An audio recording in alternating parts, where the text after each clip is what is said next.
Hola a todos, mi nombre es Laura Flanagan y soy escritora, lectora y soñadora. Y ya sabéis que en este canal encontraréis un montón de cosas relacionadas con la literatura. Así que no dudéis en suscribiros y darle a la campanita para que os avise siempre que haya nuevo vídeo. En el vídeo de hoy os traigo un wrap-up de los meses de mayo y junio.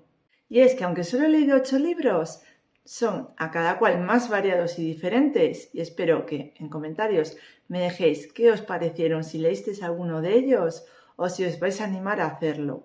El primero fue La llamada del ángel, de Guillaume Musso, y como veis, esta edición está en francés, fue publicada ya por el 2011, aunque la que llegó a España llegó en el 2014. Todo comienza en el aeropuerto de Nueva York, el JFK, donde Madeleine y Jonathan se conocen en el restaurante del aeropuerto, y es que sin querer se chocan y se intercambian por error sus móviles. Ambos no pueden resistir la tentación de curiosear en la intimidad del otro y pronto descubrirán que aunque les separan más de 10.000 kilómetros, el destino se había encargado de unirlos hacía tiempo.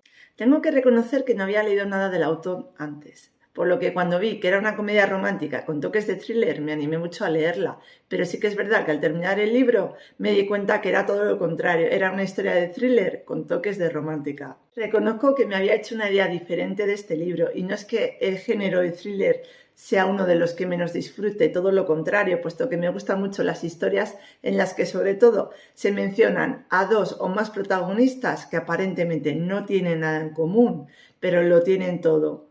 Y esto es lo que ocurre en este libro. Hay dos grandes giros en esta historia y la verdad que los dos me han sorprendido bastante porque no me los esperaba para nada. Pero pasados este punto, ya la historia se me ha vuelto, en cuanto a la resolución, demasiado fácil y poco creíble. Me ha gustado mucho el hecho de cómo el autor nos muestra cómo son los protagonistas, cómo ambos curiosean en la vida del otro y cómo realmente se van conociendo más allá de la idea preconcebida que tenían por solo unas fotos y un breve encuentro en un aeropuerto. Por otro lado, hay una historia secundaria que, aunque vinculada con uno de los protagonistas, creo que no aporta nada a la historia principal y que la han metido un poco con calzador. En cuanto a los personajes, me ha gustado mucho el cambio de clichés que ha realizado el autor, y es que en este caso la mujer es la que es atrevida y arriesgada en su trabajo, mientras que el hombre, para conseguir esa inspiración que tanto necesita, debe estar enamorado. En resumidas cuentas, me ha parecido una historia muy interesante y con mucho potencial, pero que al final ha terminado pinchando justo en la resolución de la historia, aunque sin duda seguro que leeré más libros del autor. El siguiente fue Un asunto delicado de Nuria Llop y fue una colaboración con Ediciones Versátil. Se trata de un ingenioso cozy mystery ambientado en el esplendor de la Barcelona modernista. La vida de Blanca Lledó, propietaria de una exclusiva residencia de artistas, transcurre sin sobresaltos hasta que en una de las habitaciones aparece un cadáver apuñalado y es el de alguien que ella conoce muy bien, su marido, al que enterró años atrás. Pero ¿cómo es esto posible? Eso mismo se pregunta Ricardo Arjona, un novelista que viaja desde Madrid y que pensaba ocupar la habitación donde aparece el cadáver. Blanca tratará de mantener todo este asunto en secreto, incluso si eso implica hacerle una disparatada propuesta a su inquilino. Reconozco que he disfrutado mucho este libro porque a mí me encantan los años 20, pero nunca había leído un libro que se ambientara en España. Y se nota que la autora se ha documentado mucho y bien porque nos encontramos multitud de referencias y de lo más variadas, desde Luisa Vidal, pasando por la invención del teléfono, Houdini o incluso la campaña de Marruecos. La novela está narrada en tercera persona y es, siguiendo a nuestra protagonista Blanca Lledó, cómo nos sumergimos en la historia tanto de amor como de suspense. La forma de narrar permite que vayamos leyendo con avidez y nos terminemos enganchando a la trama. Los capítulos, la verdad que no tienen una extensión concreta. Algunos son un poco cortos, otros un poco largos, pero eso sí, están muy bien alternados. En cuanto a los personajes, hay pocos y están muy bien delineados, por lo que no hay confusiones. Al igual que la protagonista, y según vaya avanzando la historia, llegaremos a dudar de todos los personajes y nos sentiremos en peligro constante, algo que me recordó inevitablemente a las novelas de Agatha Christie. En cuanto a la trama amorosa, me ha gustado mucho el amor a fuego lento, las reticencias de ella bien justificadas y el miedo de ambos.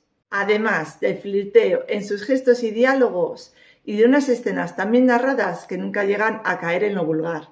También he disfrutado que la novela continuara más allá de la revelación del culpable del asesinato, puesto que así vemos cómo continúa la vida de nuestros protagonistas.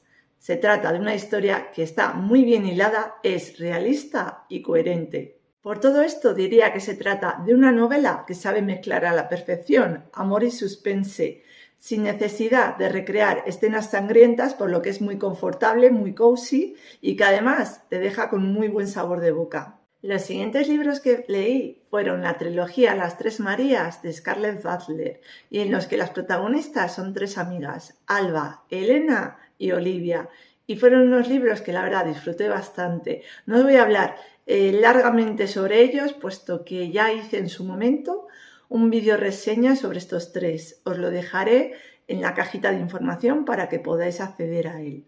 Desde el día en que te vi es el primero de la trilogía. Es el más cortito de los tres y se nota que es el primer libro de la autora, pero aún así a mí me conquistó. No sé por qué te quiero y todo lo que dejé atrás completan la trilogía.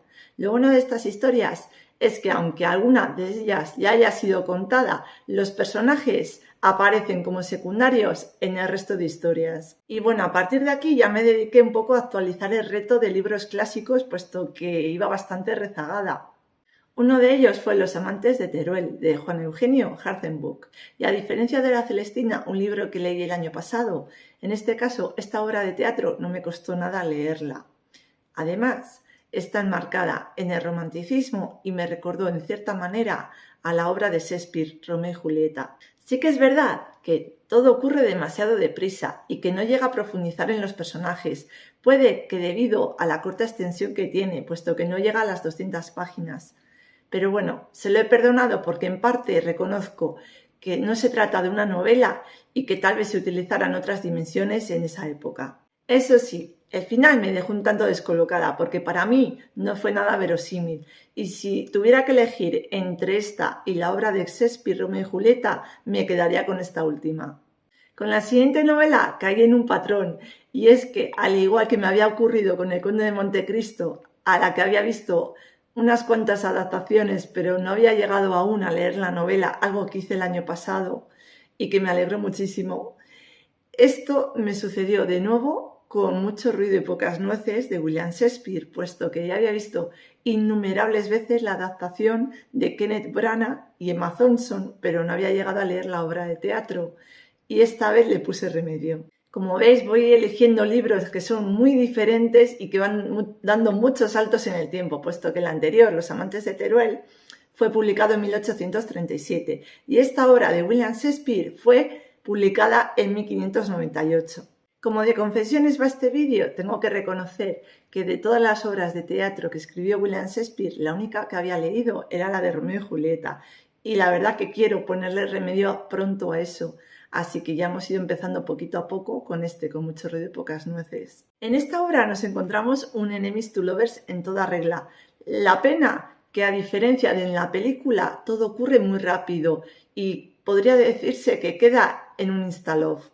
Hay pocos personajes en esta historia y es de agradecer porque al ser tan corta nos centramos de lleno en la historia. Mis favoritos sin duda son Beatriz y Benedicto, por el buen humor con el que se toman todo y porque al final se terminan tragando sus propias palabras. Algunos de los temas de los que trata la obra son el amor verdadero, el desdén, la honra o el valor de las cosas una vez perdidas. Sin duda es una de las obras por antonomasia de la cual han bebido muchas otras y un clásico que merece la pena disfrutar. Y el último libro que leí el mes de mayo fue Cuatro corazones con freno y marcha atrás de Enrique Jardiel Poncela, que no llega a las 200 páginas y que fue publicado alrededor de 1936. Se trata de 4 amigos que se convierten en inmortales y no solo eso, sino que van rejuveneciendo poco a poco y está metida dentro del género del humor absurdo. Su obra relacionada con el teatro del absurdo se alejaba del humor tradicional y se acercaba a uno más intelectual, inverosímil e ilógico.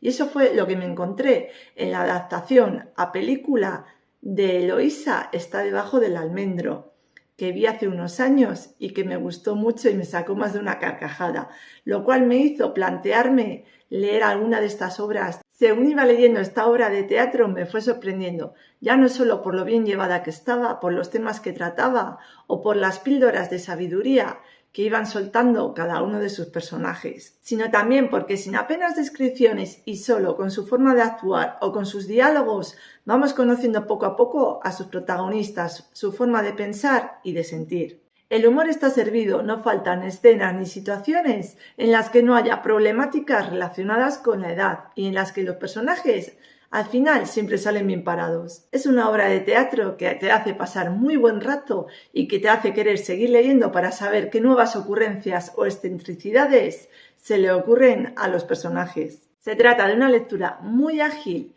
y que, como os digo, no tiene grandes pretensiones, puesto que lo único que busca es hacer pasar un buen rato al lector, y de hecho conmigo lo consiguió. Y bueno, hasta aquí mis lecturas de los meses de mayo y junio. Espero que os haya gustado el vídeo y nada, dejadme en comentarios qué libros me recomendaríais a partir de estos otros. Muchas gracias por ver el vídeo hasta el final y un besazo enorme. Adiós.